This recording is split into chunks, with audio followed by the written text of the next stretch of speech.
乌克兰打仗行不行，咱们无从知晓，但对待犯人那绝对是有一套。每年至少有50名犯人因为无福消受监狱的生活而选择自杀，可想死哪有那么容易？每一次监狱都会想尽办法把他们救回来，说好了一辈子不分开，监狱怎么可能看着你离开？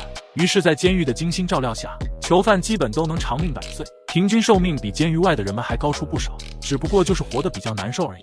生不如死就是这座监狱的特色。大家好，我是黑桃 K， 接下来就让我们一起走进乌克兰监狱，看看这里会发生一些什么奇葩的事情。